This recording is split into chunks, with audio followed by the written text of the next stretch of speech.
الحمد لله وكفى وسلام على عباده الذين اصطفى أما بعد فأعوذ بالله من الشيطان الرجيم بسم الله الرحمن الرحيم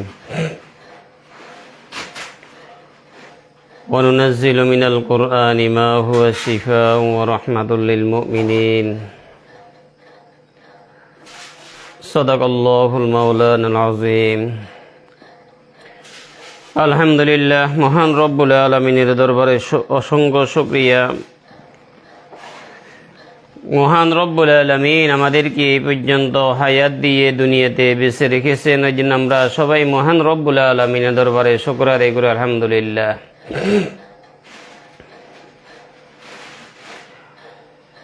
আমার এই লাইভটি যেখান থেকে দেখতেছেন আপনারা একটু সবাই শেয়ার করার জন্য চেষ্টা করবেন। আজকে এই লাইভের মধ্যে কিছু জরুরি কথা নিয়ে আলোচনা করব। ইদানিং অনেক ছেলের গার্জিয়ান এসে বলতেছে, হুজুর আমাদের ছেলের জন্য বিবাহ ঠিক করতেছি, মেয়ে দেখতেছি,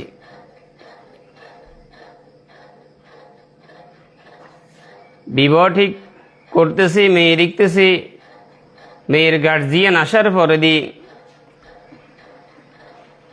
তারা পছন্দ করার পরে একটা ডেট দিবে আমাদেরকে বলে যাওয়ার পরে দিয়ে এর পরবর্তীতে আর আসে না, যোগাযোগ করে না। তদ্রূপভাবে মেয়েদের ব্যাপারে এক অবস্থা। ছেলেদের বিবাহের জন্য সমস্যা, মেয়েদের বিবাহের জন্য সমস্যা।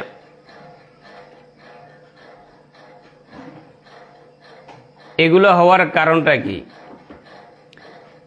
এগুলো হওয়ার একমাত্র কারণ হলো জিন্নাতের সমস্যা। জিন্নাতের কারণে এই অবস্থা হইতেছে।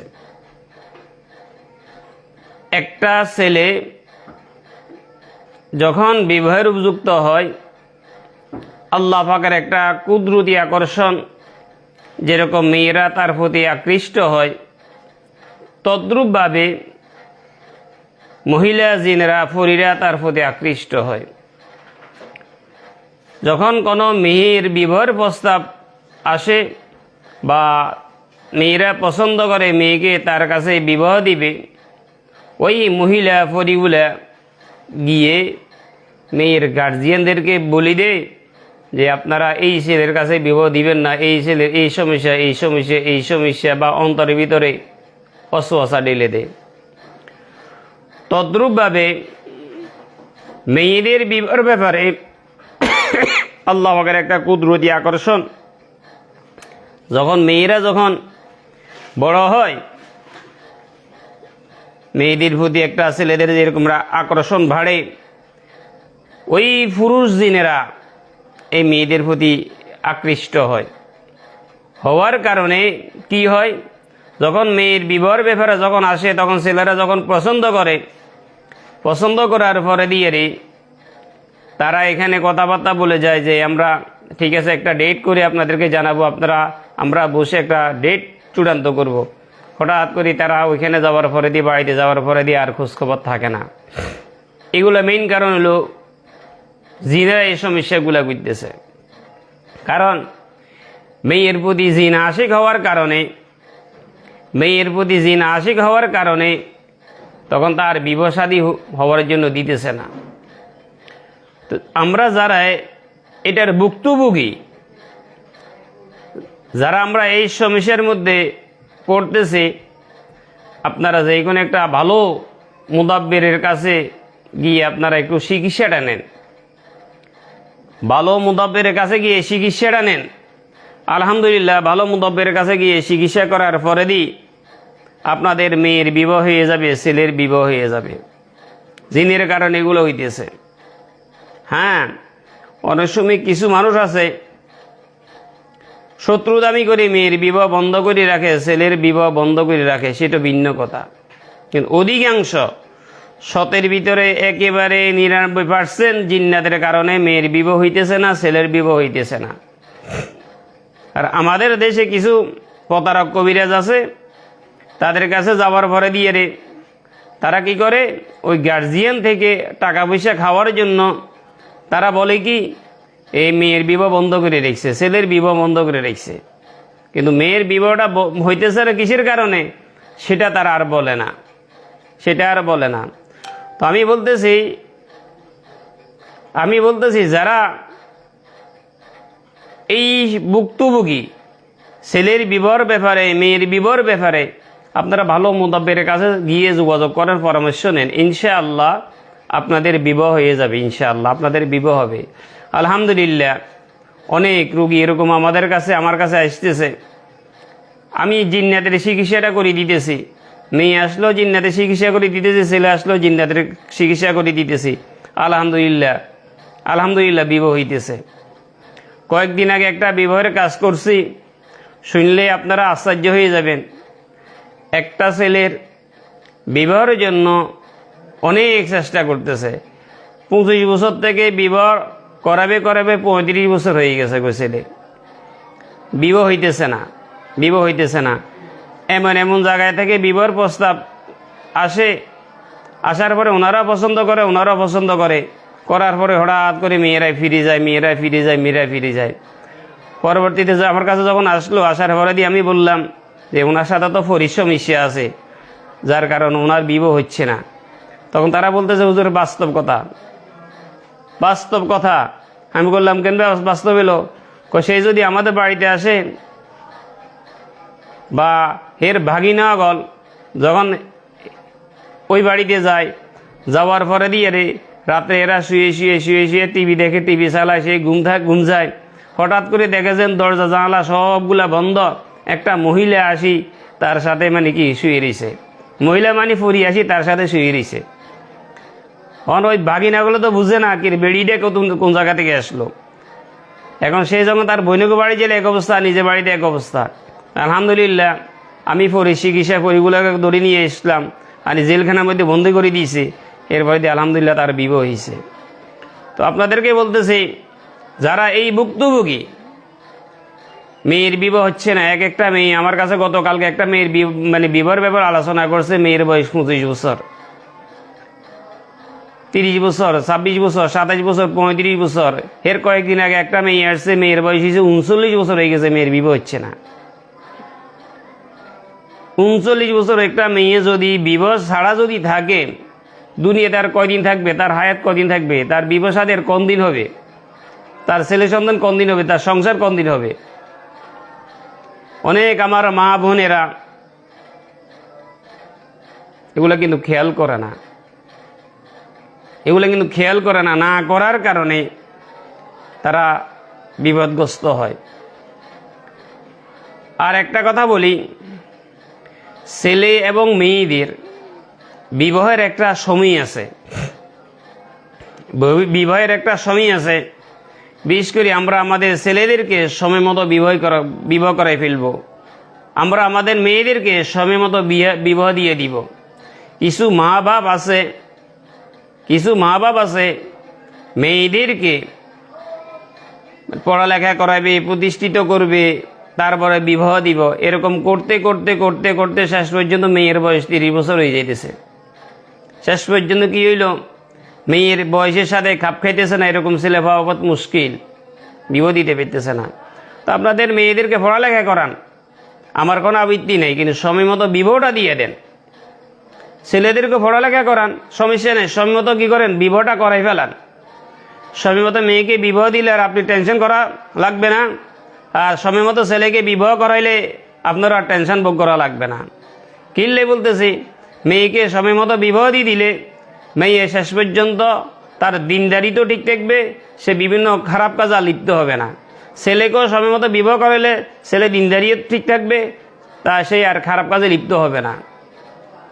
হাদিস শরীফের মধ্যে আছে, হুজুর পাক সাল্লাল্লাহু আলাইহি সাল্লাম বলেন, একটা ছেলে এবং একটা মেয়ে দুনিয়াতে আসার পরে মা বাপ তার 3টি হক আদায় করতে হবে বাধ্যতামূলক।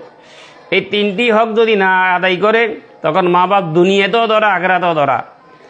1 নাম্বার হইল ছেলে সন্তানের একটা সুন্দর নাম রাখা। 2 নম্বর হইল ছেলে মেয়েদেরকে দ্বীনি শিক্ষা দেওয়া, কোরআন হাদিসের শিক্ষা দেওয়া। 3 নম্বর হইল ছেলে যখন বিবাহের উপযুক্ত হয় তাকে একটা ভালো একটা মেয়ের ব্যবস্থা করে দেওয়া, আর মেয়ে বিবাহের উপযুক্ত হলে তাকে ভালো একটা ছেলের ব্যবস্থা করে দেওয়া। আজকে আমাদের মা বাবারা এই হকটা ছেলে মেয়েদের আদায় করতেছে কিনা সেটা ওনারাই জানে। নামের ব্যাপারে হক আদায় করতেছে কিনা ওনারাই জানে। কোরআন হাদিসে শিক্ষা দিতেছি কিনা সেটা ওনারাই জানে। ভালো একটা ছেলের ব্যবস্থা করে দিয়েছি সেটা ওনারাই জানে। কিন্তু আমরা দেখতেছি, আমরা তো আলহামদুলিল্লাহ, আমি তো আজকে প্রায় 30 থেকে 32 বছর তদবির জগতে কাজ করতেছি, দেখতেছি একটা ছেলের নাম, মেয়ের নাম, এটা কি মুসলমান ছেলের নাম না মুসলমান মেয়ের নাম বুঝি লইতে কষ্ট হয়ে যেতেছে। মুসলমান ছেলের নাম না মুসলমান মেয়ের নাম এটা বুঝি লইতে কষ্ট হয়ে যেতেছে। এটা কি মুসলমান? আপনারা ওলি আল্লাহদের নাম রাখেন, আল্লাহ পাকের প্রিয় পছন্দনীয় যে নামগুলো আছে সেগুলো রাখেন। নামের ভিতরে একটা তাসির আছে, নামের ভিতরে একটা তাসির আছে। আশরাফ আলী থানভী রহমতুল্লাহ আলাইহির দরবারে এক ব্যক্তি তার বাচ্চাকে নিয়ে গেল, নেওয়ার পরে বলতেছে, হজরত বাচ্চা তো শুধু অসুস্থ আর অসুস্থ, অসুস্থ আর অসুস্থ। বাচ্চার নাম কি রাখলেন? বাচ্চার নাম এটা রাখছি। উনি বলতেছে, আজ থেকে আমি বাচ্চার নাম এটা রাখি দিলাম, আপনি এই নামে বাচ্চাকে রাখবেন, আপনাদের নাম বাদ। কি আল্লাহর মহিমা! ওই আল্লাহর বন্দাই বাচ্চার নাম শেষ করে দিল, পরিবর্তন করে দিল। বাচ্চা বাড়ি যেতে যেতে বাচ্চা সুস্থ, বাচ্চা বাড়ি যেতে যেতে বাচ্চা সুস্থ। আজকে আমার মারা, আমার বাবারা, আমার ভাইয়েরা, বোনেরা কি রেখতেছে ছেলে সন্তানের নাম? বেদুনমিদের নাম, ইহুদি নাসারা খ্রিস্টানদের নাম, হিন্দুদের নাম, বৌদ্ধদের নাম, চাকমাদের নাম। এই কারণে একটা ছেলে এবং একটা মেয়ে দুনিয়াতে আসার পরে প্রথম তার সুন্দর একটা নাম রাখা, এটা মা বাবারা দায়িত্ব। মা বাবারা দায়িত্ব। যদি মা বাবা যদি এই দায়িত্বটা যদি পালন যদি না করে, দুনিয়াতে ধরা। ছেলে মেয়েদেরকে কোরআন হাদিসে শিক্ষা দিবেন। শিক্ষা দেওয়ার পরে ছেলেমেয়েরা কোরআন হাদিসে শিক্ষা অর্জন করবে, দুনিয়াতে কামিয়াব, আখিরাতেও কামিয়াব। ছেলেদেরকে সময় মতো বিবাহ করে দিবেন, মেয়েদেরকে সময় মতো বিবাহ দিয়ে দিবেন। ভালো একটা ছেলে ফেলে বিবাহ দিয়ে দিবেন, ভালো একটা মেয়ে ফেলে বিবাহ করে দিবেন। এটা দুনিয়াতেও কামিয়াব, আখিরাতেও কামিয়াব। দেখা যায় সময় মতো বিবাহ না দেওয়ার কারণে আজকে আমার ছেলেরা নষ্ট হয়ে যেতেছে, আমাদের মেয়েরা নষ্ট হয়ে যেতেছে। আপনাদেরকে বলি, কালকে একটা মেয়ের সাথে আমি বহুত কড়া ভাষায় কথা বলছি। একটা মেয়ে আমার সাথে যোগাযোগ করছে তার বিবাহের জন্য। তা আমি ঠিক আছে, সমস্যা নেই, বিবাহের তদবির করে দিব। সে বলতেছে, না হুজুর, আমি একটা ছেলেকে পছন্দ করি, ছেলেটার সাথে আমার আজ 1 বছর ধরে সম্পর্ক, 1 বছর ধরে মেয়ে ছেলের সাথে সম্পর্ক। এখন ছেলে আমাকে বিবাহ করবে না, সে আমার সবগুলো শেষ করে দিছে, সে এখন আমাকে বিবাহ করবে না। আপনি কি এটা নিয়ে আমার কাছে আসছেন? এরকম কাজ আমি করি না, এরকম কাজ আমি হাত দিই না। হ্যাঁ, কোনো ছেলের বিবাহ হচ্ছে না, আমরা তদবির করে দিই, কোরআন হাদিসে তদবির করে দিই, আল্লাহ পাক তার জন্য ভালো একটা মেয়ের ব্যবস্থা করে দিবে। কোনো মেয়ের বিবাহ হচ্ছে না, আমরা তদবির করে দিই, আমরা কাজ করে দিই, তার জন্য আল্লাহ পাকে ভালো একটা ছেলের ব্যবস্থা করে দিব। এখন মেয়ে ছেলে 1 বছর 2 বছর 3 বছর রিলেশন করার পরে দিয়ে একটার সাথে বিভিন্ন অবৈধ জেনা ব্যভিচারে লিপ্ত হওয়ার কারণে শেষ পর্যন্ত ছেলে আসতে হঠাৎ করে তার স্বার্থক উদ্ধার, সে চলে গেল। এখন চলে যাওয়ার পরে আবার আমাদের কাছে আসে, আমাদেরকে জ্বালায় যে হুজুর, এই ছেলেটার লোক আমার 1 বছর সম্পর্ক, 2 বছর সম্পর্ক, 3 বছর সম্পর্ক, এখন ছেলে আমার সবগুলো শেষ করছে, আমার সে বুক করছে, আমার সাথে স্বামী স্ত্রীর মতো ছিল, এখন আমার বিবাহ করবে না, সে আমার থেকে দূরে সরে গেছে। গত 1 মাসের ভিতরে মনে হয় এরকম 10 থেকে 15টা আমার কাছে আসছে। বহুত শিক্ষিত মেয়ে, অনার্সে পড়ে, মাস্টার্সে পড়ে, এরকম শিক্ষিত মেয়েদের এই হালত, এই অবস্থা। কেন আমার বোনদের এই অবস্থা হয়? বিশেষ করে আমি আমার বোনদেরকে বলতেছি, বোনেরা, কোন ছেলে আপনার পছন্দ হয়, আপনি তাড়াতাড়ি আপনি বিবাহ করে নেন, বিবাহ করে তারপরে তার সাথে যা করার করেন। আপনি বিবাহ না করে তার সাথে অবৈধ কাজে লিপ্ত হয়ে শেষ পর্যন্ত সে তার স্বার্থকটা উদ্ধার করে সে আপনার থেকে চলে গেল। আপনার এগুলো শেষ, ওইগুলো শেষ। আপনার একটা দেহ, আপনার শরীরটা আল্লাহ পাক আপনার স্বামীর জন্য আমানত রেখেছে। আপনি যদি আমানতটা যদি অন্য জায়গা যদি দিয়ে দেন, তখন আপনি আপনার স্বামীকে ঠকাইলেন না, আপনি আপনার স্বামীকে আপনি নিজে গুনার বাগী হইলেন না, স্বামীর আমানত জিনিসটা আপনি নষ্ট করে দিলেন।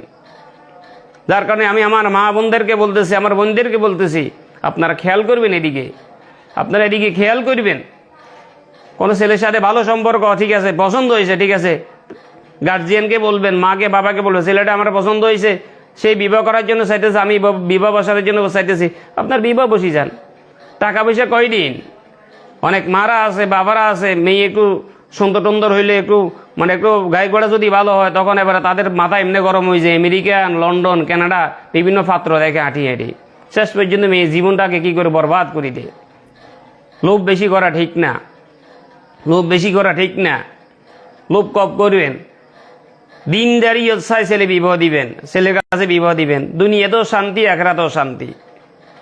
দিনদারি যে ছেলের কাছে নামাজি কালামি, যে ছেলে আল্লাহ এবং আল্লাহ রসুলের কথা মতো চলে, তাকে চাই বিবাহ দিবেন। মেয়েকে বিবাহ দেওয়ার সামনে এলাকার যান, খোঁজখবর নেন, ছেলেরা মসজিদে যায় কিনা, নামাজ পড়ে কিনা, ইমাম সাহেবের কাছে তথ্য নেন। এরকম আমাদের কয়জন মা বাবার তথ্য নেই, এই ছেলেটা নামাজ পড়ে কিনা, কয়জন মা বাবার তথ্য নেই। দেখে ছেলে আমেরিকা আছে কিনা, লন্ডন আছে কিনা, ইটালি আছে কিনা, কানাডা আছে কিনা, ফ্রান্সে আছে কিনা, ব্যবসা বাণিজ্য আছে কিনা, পয়সাওয়ালা কিনা, এগুলা দেখবেন না। পয়সা আজকে আছে, কালকে নেই, কালকে আছে, পরশু নেই, একসময় পয়সা শেষ হয়ে যাবে। আজকে অহরহর ঘটনা ঘটতেছে, এরকম ঘটনা ঘটতেছে। নিজেদের অবস্থান বুঝি, অবস্থান থেকে অনেক উপরে মেয়েকে বিবাহ দিল, শেষ পর্যন্ত মেয়েকে চাকরানি থেকে অতরফ করে রাখতেছে, ব্যবহার করতেছে, কি মারা মারতেছে, দেখতেছি, শুনতেছি, আসতেছে। অনেকে আসতেছে, হুজুর মেয়ে বিবাহ দিলাম শান্তির জন্য, পয়সাওয়ালা ছেলে, ছেলে তো একেবারে মানে কাজের মেয়ের থেকে তো খারাপ ব্যবহার করতেছে, জুলুম নির্যাতন করতেছে। তো আমার মা বোনদেরকে বলতেছি, এগুলো একটু আপনারা খেয়াল করবেন।